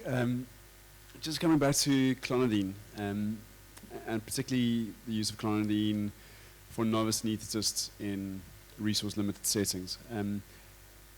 What is your advice using clonidine pre-operatively or pre-procedure and monitoring? And then particularly post-procedure, bearing in mind that you'd probably be using other drugs as well for analgesic purposes. You mentioned it with Dex, you're quite happy to send a patient home. In a rural community, would you be quite happy to send a kiddie home if they've had clonidine? Okay, so clonidine, like Dex, is a very safe drug. You can buy it at the pharmacy. It's a Schedule 2 drug, which means it's over the counter. You don't actually need a prescription for it. I think that sort of plays to the intrinsic safety of it. It is a technique that I encourage parents with difficult kids that they pre-med them with clonidine before coming into the hospital. And I think it's that safe that you can do it. So I think clonidine, very safe like dexmedetomidine, very few significant side effects, much safer than things like our benzos or other drugs, which I would be hesitant to prescribe out of sort of a clinical setting. And then as regards post-operative, a very good analgesic. It has become almost one of our standard write-ups at Red Cross. Virtually every child that has a painful procedure will be on oral clonidine post-operatively as well. It really does make quite a big difference. I think you could take them home, yeah. Jacques' hand was up there at the back. If you're an outpatient setup, let's say dental surgery, and you have these kids with a subcutaneous fat, and you really now you've tried your 3, 4, 5, 6 times, and you just cannot get up your venous line, is it acceptable practice to then give the child an IM shot and then try again? So as long as it doesn't leave these walls, yes, I think it is. Let's be pragmatic. What are we going to do? We're going to bring back the kid for another attempt at 6 times? Giving an IM shot without an IV, I don't think is a train smash. Failure to monitor and intervene, that's a train smash. So if you're going to give an IM shot, then just make sure that your monitoring is enhanced and that you're able to bail yourself out. What dose would you use for that if you then going to have a long procedure, then continue with IV if you do get the line up? Just sort of So you mean IM dose followed by... I mean, it's going to depend on your kid, 2 to 4 milligrams per kilo IM, maybe a bit more. Often that, if you're going into about 4, that gives you enough behavioral adaptation to be able to find a line. As sole agent, you're probably going to need a bit more than 4. And then going IV, it's titrating. What I'd probably do, not run an infusion, but I'd give small aliquots as needed, because you don't really know where you are at that stage. Peter, at the back. Thank you. Graham, thank you very much. Just on the back of the clonidine question there, I've used clonidine as EELS on many patients that are difficult, pediatric patients. Just an observation from my side, I usually tell the parents to go get it at home and give it timelessly before, because it needs a long time to act, probably about 90 minutes. And a lot of the patients are worried when the pharmacist tells them this is Migral or something. So you need to educate them about that. The other observation that I see is I tend to use a lot less drugs on those specific patients that I use clonidine with, and I do find them sleep a little bit longer after the procedure itself, even though I've used less drugs. That's just the one observation. And the other observation that I have about pediatric sedation is I think most of us that have started, traveling sedations, the baptism of fire is inevitably pediatric dental sedations. And that is probably the most dangerous sedation in my, in my practice itself. You're worried, you're sharing the airway with the dentist, you tell them minimize the water, they hear a fountain of water. It is a problem. And I've also seen the more cases you do, pediatric cases, and the more competent I would say you become with these cases, the more you shy away from doing them and prefer to do other cases rather than pediatric dental sedations itself. That's just another observation. Okay. On dental sedation, I have to admit, I don't. I have the facilities at the hospital, and all of our kids that come in for dental work, I do a general anesthetic on, because I just find that a lot easier. Clonidine is interesting. Yes, it's got a very good synergistic effect on 2 bases. So one is on its central effect. The other thing that clonidine does, like dexmedetomidine, is it reduces your cardiac output. So if you remember what I spoke about earlier on, a reduced cardiac output in a kid means that whatever you give, whatever else you give, is going to achieve higher plasma levels, because you're not redistributing it into your tissues rapidly. And so that's one of the ways that clonidine has a reduction on other agents that you use. But yes, a very valid point. And yeah, it's stuff's called migraine, and parents don't, my child is not going through menopause and doesn't have migraines, why should they take this drug? But yeah, that's just how it's marketed. Any question there at the back? I just have one question or two. For the clonidine, you said you use it post-op as well. For analgesia, so how much do you give then? So between 2 and 4 mics per kilo. Okay, and so about 6 to 8 hourly. Yeah. Later, afterwards? Afterwards, yeah. Okay. And then for oral ketamine, I don't know, there's someone in our practice who started using it, but I don't know, I'm a bit scared. I don't know how it's gone with pediatric sedations, because, I don't know. Oral ketamine is very useful, but it's going to give you long-lasting sedation, and it's going to give you long-lasting analgesia. So it's one of the things that we use in our burns unit for chains of dressings, and we use it in big doses, somewhere between 5 and 8 milligrams per kilo. And what's nice about oral ketamine is that, unlike the intravenous route, you get a big first-pass metabolism, and a lot of it's transformed into norketamine. And norketamine has got a longer half-life than the other metabolites of ketamine. And so you get a prolonged analgesia with ketamine. And some of the kids have good pain relief 8 to 12 hours post-oral dose. It's great for the sort of burns things. Maybe not for your outpatient procedures, though. Yes, Lee? Just perhaps one of those tricks, Graham, of if you struggle to get or start an IV line, IM ketamine, 4 to 5 milligrams per kilo, and normally within 2 to 5 minutes you've got a child that's completely compliant and you've got time. So just another trick. I agree completely, Louis. I think a lot of the pediatric community is so shied away from IM injections. Shame, the poor child. But often an IM injection, a quick IM injection over finish and clear, You know, it's much better than this long, prolonged trying to get a drip up, coercing, holding, twisting, wrapping in blankets, which I think is a lot more unkind than a quick little IM injection. Agreed. And then don't forget about subcutaneous injections as well. Those are also, you know, something that we forget about. It's less painful than an IM injection. Dexmedetomidine works quite nicely subcutaneously as well. Just putting it out there. Let me just say, Graham, how are you giving the oral ketamine? I'll tell you why I'm asking. When we started doing some research on ketamine, oral ketamine, we also started with 5 milligram per kilogram, but the big thing was the bitterness of ketamine. Mm-hmm. Do you add something to that? So try a bit of Calpol and some. It never really tastes nice, but what works is that you give them a little shooter of Coke. You drink this, you can have a little shooter of Coke. Nothing works quite like, you know, you need to bribe and coerce. That's part of pediatrics. I was afraid to ask you because when I started this, they were spitting it out. And that was many years ago. Then I went into the cafe and bought some Coke. So I gave them a little bit of Coke and it works well.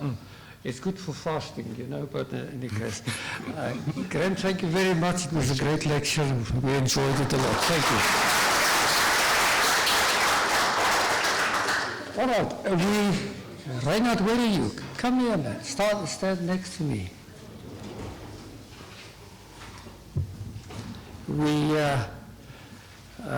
Our next speaker, I don't have to introduce to you, but I'd like him to stand next to me, and because he's also contributed a lot to sedation practice. You will remember coming from Leisner to come and give lectures at Tygerberg on a Saturday afternoon. You know, that is commitment, and it's great for me to introduce him here. I love what he wrote here, you know, as a,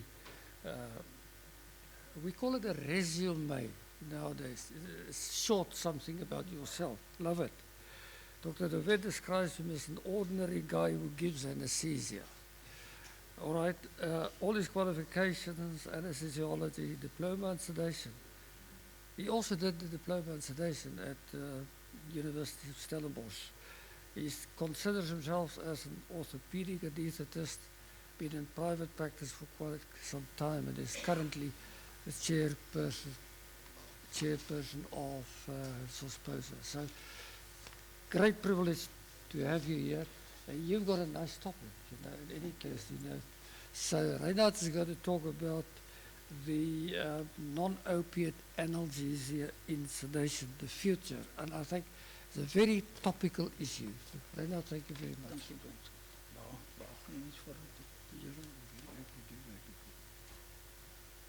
Hoe ga je dit dan aan? Waar is Louis? Louis?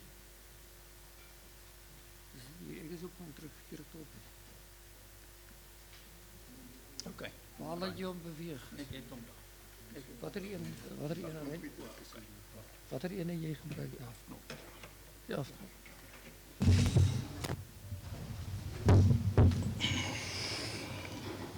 Thank you, James. Thank you, ladies and gentlemen.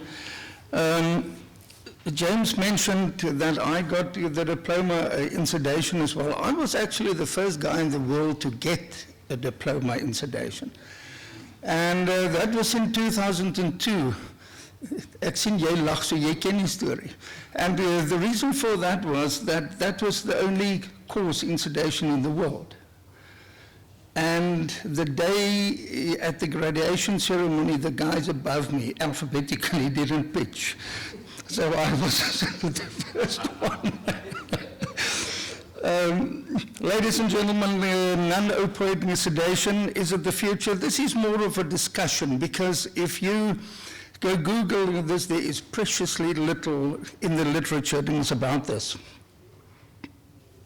Let's start off. Sorry, that changes, but not this.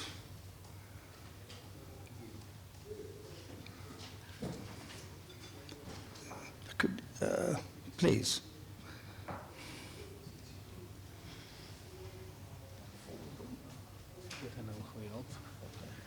En als we hier gaan, wil je niet daar drukken. Dat is voor het druk. Alsjeblieft. Goed. Dank je. Doe terug, dank je. But still,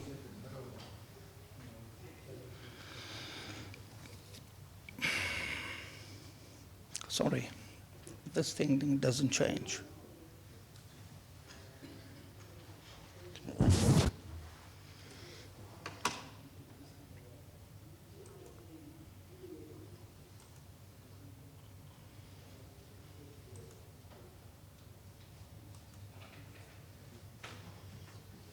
Jy sien wat ek bedoel.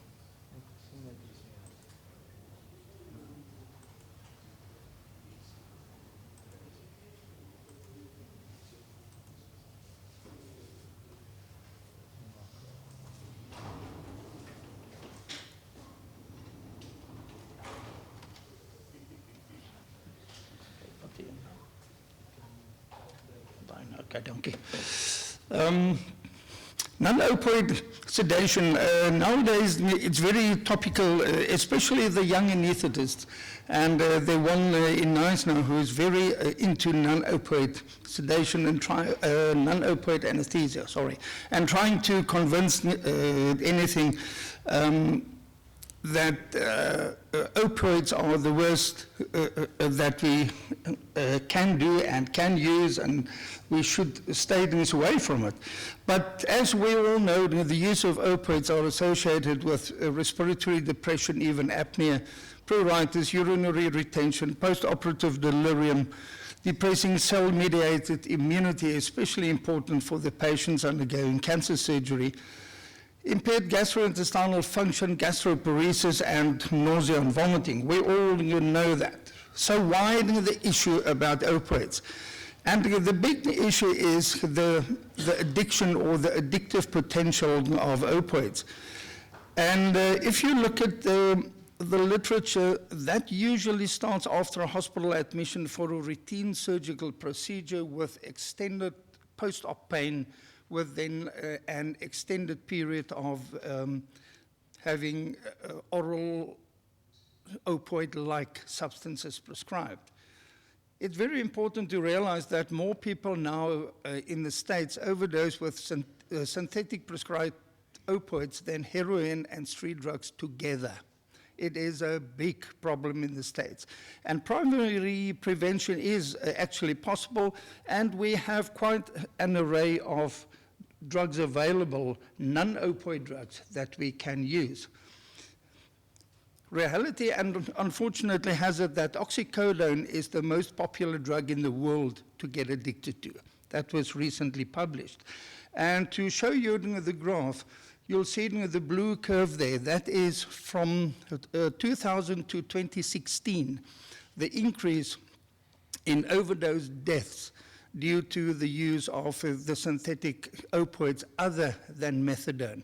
So there is a massive increase from the use of synthetic opioids, and that is actually the main problem. The question comes up, is it really an issue in sedation? Because we use very low doses of opioids, most often just a single dose. Very often we only need opioids till the local anesthetics had been administered. And we normally choose the opioids to be a quick in, quick out drug, and they are normally all short-acting.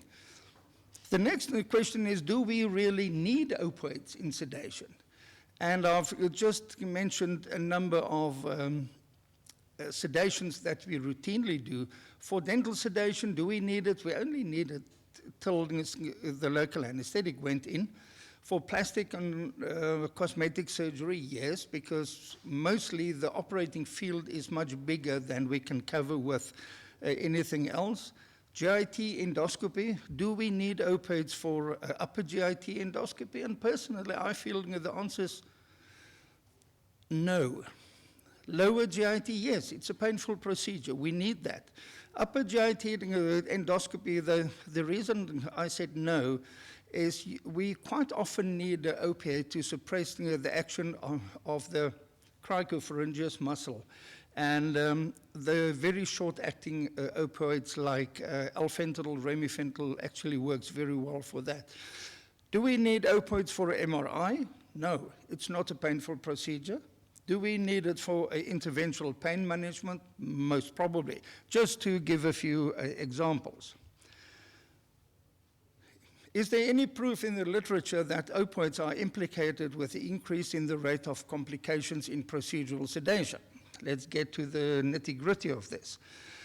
And in the literature from the ASA closed claims database published in 2006, the Bernanke study, and then the Metzner study gives us very interesting information.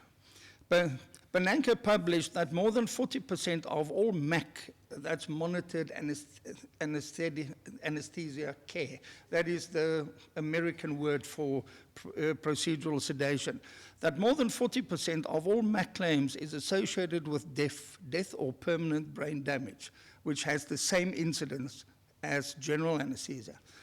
And respiratory depression with hyperventilation, as Simon has alluded to, after relative or absolute overdose of sedative or hypnotic drugs with opioids are the most common mechanism of injury. And more than 50% of those complications are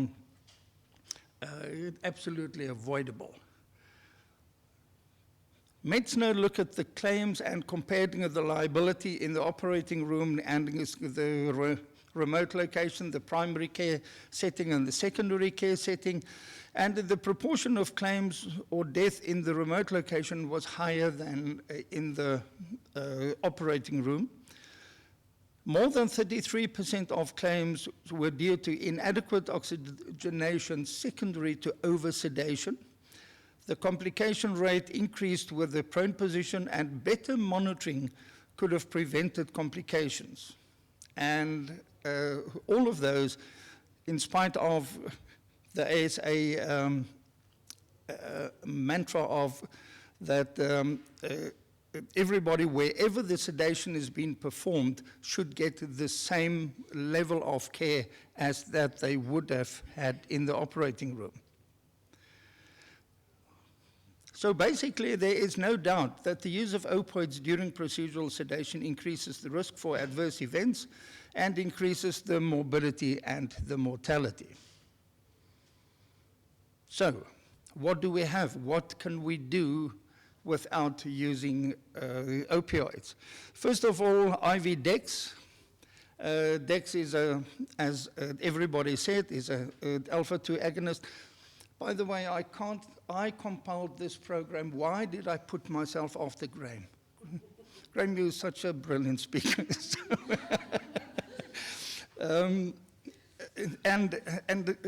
You have just to remember with Dex, the initial increase in the blood pressure. If you sedate a patient that's had a spinal for a hip replacement and you give them Dex, at the time the surgeon cuts the skin, the blood pressure is high. So you have to time your dose and your whatever so that it actually fits the procedure as well. It's well known not to give any respiratory depression, pruritus, nausea and vomiting, constipation, or GIT problems. It reduces intraoperative opioid consumption by 50%, can be used in a PCA. It's most probably the ideal drug for the patient with obstructive sleep apnea, the very obese, and the patients with a history of postoperative nausea and vomiting. It's a bit of a bronchodilator, and that bradycardia is actually the major dose-limiting side effect. Together with that, we have IV paracetamol. It's a very potent antipyretic. The IV formulation bypasses the first pass effect metabolism in the liver, so there is less hepatotoxicity with the IV formulation, and of course your blood levels of this drug is higher with a better clinical effect. It is said that IV paracetamol gives us a 46% reduction of opioid usage after total knee replacement surgery. We know the dose maximum 4 grams a day. If the patient is a hepatic compromised, the maximum dose of 2 grams per day. IV ketorolac is one of the anti-inflammatory agents with the best analgesic effect. It is for a prostaglandin-induced pain.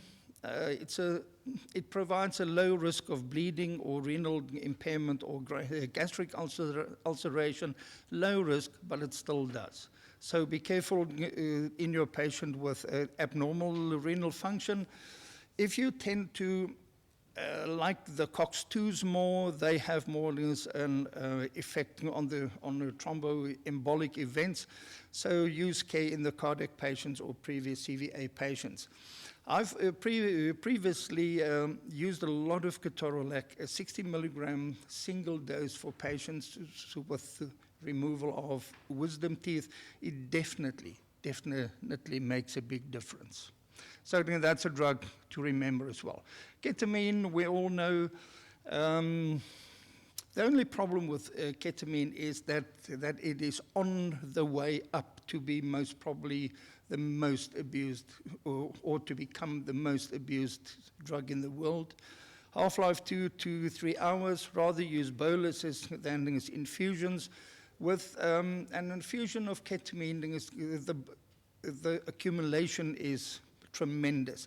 The dysphoric syndrome that we all know can be in children suppressed with an antihistamine normally, and then with a benzo, especially Ativan in adults. Something that might be new, we all know lignocaine as a local anesthetic agent. But lignocaine given IV may be neuroprotective and definitely reduce post-op cognitive dysfunction because it has analgesic properties. The problem with lignocaine always is, as with all local anesthetic agents, is the problem of toxicity. And whenever I use it, I always warn the patients, or not actually warn, I ask the patients, inform them about perioral numbness and the tinnitus in the ears, that especially if you do a Beers block and you deflate your cuff, just to tell them, to warn you when they get symptoms of lidocaine toxicity. And infralipid is, of course, still the drug to use to treat toxicity. Lignocaine gets used by the protagonists of opioid-free anesthesia as a pre-op drug, as an intra-op drug, and we'll get to that. The gabapentinoids, we all know, they're very effective analgesics, especially useful in neuropathic pain. It lowers the pain scores and reduces opioid consumption. Excessive sedation and dizziness is a problem with higher doses. Some of the guys using gabapentinoids regularly, like the orthopods for patients with long-standing pain, they say that the gabapentinoids make people feel dizzy when they drink it, but from an analgesic point of view, you need to have a 10 days or a 2 weeks period of proper dosing to really see a clinical effect. But it has been advocated to be part of the opioid-free technique. Magnesium sulfate, of course, regulates the calcium flux into the cells. It works on the NMDA receptor and suppresses neuropathic pain. We normally use a dose of 2 grams in a 50 ml bag over half an hour when you need it, especially for intrasedation hypertension. But it causes, if you administer it too fast, causes hypertension and bradycardia. And then, of course, regional blocks with wound infiltration. It works very well for 3-4 hours post-operatively. The bigger the operation field, like liposuction, it doesn't really work that well. If you're lucky and the guys use bupivacaine, you can have a block up to 8 hours. But the problem is the local anesthetic wears off, and then you're back at square one. Then you need something else to provide the patient with analgesia with. That is just a summary of the intravenous drugs that we can use and the dosages. 4 gin General anesthesia, the recommendation is that you start with pre-medication with a gabapentinoid, then pre-induction, Kytrol, Presidex, 20 mics, lignocaine, 1.5 milligram per kilogram. And then with induction, ketamine, 0.2 milligram per kilogram, Maxolf, and then Decazone, which you then continue into the maintenance of a general anesthetic with opioid-free anesthesia. For the maintenance, you're adding some Zepho in there. I gather you can add any anti-inflammatory of your choice. 80 to 100 microgram of Presidex, 4 gram of magnesium, 100 lignocaine, and 50 ketamine in a liter bag, and you run it at 1 to 2 milligram per kilogram per hour. The purists frowns upon the Presidex in the ward, but it is such a low dose that it isn't really a problem. And then post-operatively, you continue with paracetamol, tramadol, and then Lyrica. That is the recipe for general anesthesia. Now, what about procedural sedation? And I would say this is for the patient that you expect you're going to, expect the patient to have a lot of post-operative pain, and the patient where you sort of anticipate that you will have difficulty controlling the patient's pain by oral analgesics alone. And I would say one can follow the same protocol, because these are relatively safe drugs. The induction, some ketamine, magnesium sulfate, Decazone, and then the maintenance with some Presidex, magnesium, exactly the same as the oral, as the protocol for general anesthesia. I personally don't have any experience with this. As I've said, this is there is very little, preciously little in the literature about this. Sorry, and but this is definitely something that is worthwhile trying. One of our colleagues in Neisner, Catherine Knights, she does a lot of plastic surgery at the day clinic in Neisner. The plastic surgeon has rooms directly next to the hospital with a little post-op room there where they can keep patients that's had an abdominoplasty in the rooms, keep them there, and one of the nurses from the hospital come care for them there for the night till tomorrow morning when they get discharged.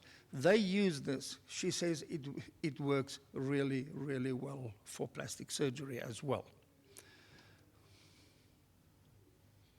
Most important, a couple of years ago, because we went to Istanbul, and Professor Longrave from France there said he doubts whether we will ever be able to totally get away from using opioids, whether for sedation or for general anesthesia. But you have to be aware of the complications and the problems associated with opioids, and try and limit the use of opioids as much as possible. Now, coming from him, that means a lot. The most important take-home message for me is whenever you use opioids, you monitor the patient with a capnograph.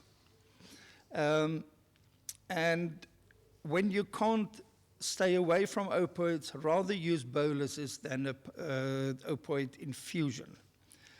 And you have to be content, even if you can achieve a little reduction in the opioid dosage, you have achieved something.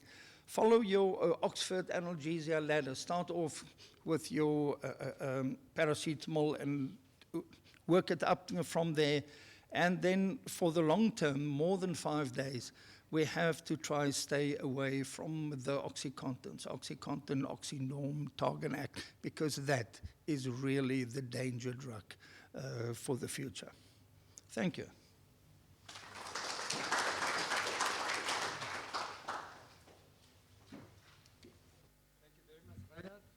excellent lecture. This is a very topical issue. Is there anybody that wants to add, to ask Reinhard questions on this? Yes, Louis.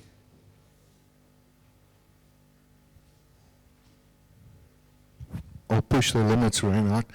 Just the studies that you've quoted was 2006, 2009.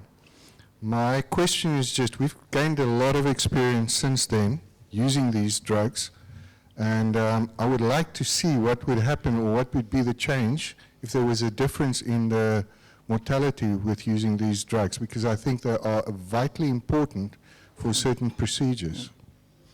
You see, Louis, the closed claim studies by the ASA, they take a number of claims when they've got enough, and then they pile them all together, and then they publish something on it. So that is something that comes out when they've got it. I agree with you.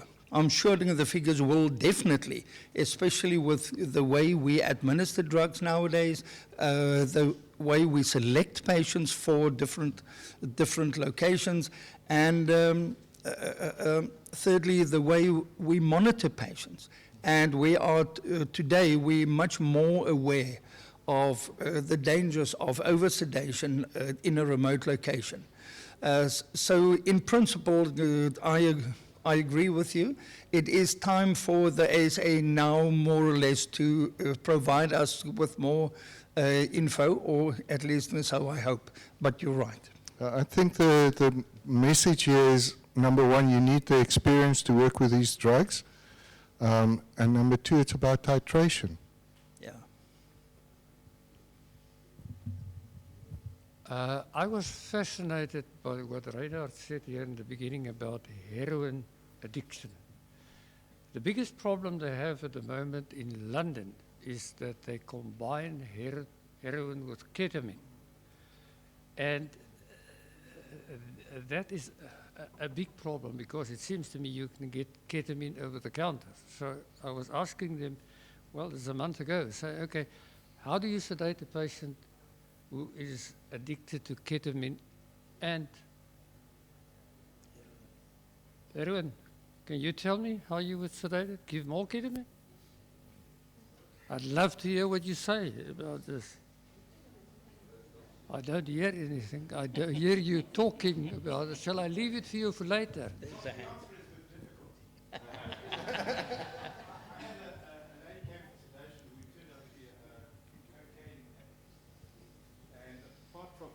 Apart from the intraoperative arrhythmias and the use of IV esmolol and Trandate, it was a very stormy procedure. The problem is also denial. I mean, I do a telephonic interview beforehand, and I ask about recreational drug use, and it's just denied. But anyway, I ended up using quite a bit of morphine in that lady. All right. It's been proven that with cannabis, you should up your dosage by 30% in the chronic cannabis user. I saw a hand there, Jacques. You want to say anything? Ask anything? I don't know if it's specifically on addiction, but I mean, I think we all have had difficult patients, those guys that are not really candidates for sedation, that should have anesthetic, but because of funds they can't. I myself use, in general, for adults, a bolus of 40 milligram ketamine and 2 milligram dormicum, and then propofol 10 mil, 2 milligram dormicum, and 1 ampule rapifin. And if I then get the difficult patient, instead of then giving more and more bolus of that mix, then I would give them a bolus of 20 milligram of ketamine in between until they settle down, and then go back onto the infusion of the others. And I found that to work quite effective for the difficult patients. Thanks, Jacques. So, okay, we've got Ilse here. My idea is they are so used to drugs like that. You have to go into a completely different group, something that they never take. That is why promethazine is still my favorite. If I really got a difficult patient, 50 milligrams promethazine IV, and they calm down. if they're addicted. The ones that you sit on, that doesn't want, because you have to, it doesn't help. They just tolerate all the other drugs. Yes. You just give more and more and more and more. Yeah. You could rather try and wake them up, give them some promethazine and the local that they need for the procedure, but stay away from the things that they're addicted to. Yeah. Or the families from the addicted drugs. No, I agree with that. I agree with that. So what do the England people say about this? How do they do it? Well, I obviously asked them, using more ketamine. He said, no, not more ketamine. And what they give them is, they give, well, more than the usual dose that we would recommend. They give, somebody said you've got to give, Reinhard, you said you've got to give more when they're addicted to ketamine. To cannabis. To cannabis. 30%. Cannabis, which is exactly what they say about this combination of ketamine and heroin. It's propofol they use rapifin, and they use midazolam in bigger doses, and that's all. And they say they get through all these cases, and those are more dental cases that they do it with. So maybe this sort of situation that may develop in our own country, people getting addicted and we don't know about that. Any more questions, please? Vickers, please, where are you? Yes, Vickers?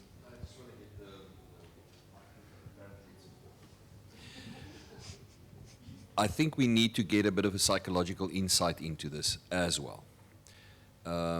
Personal experience, car accident, couple of minor compression fractures, severe pain, prescribed opiates, high dose, for a week.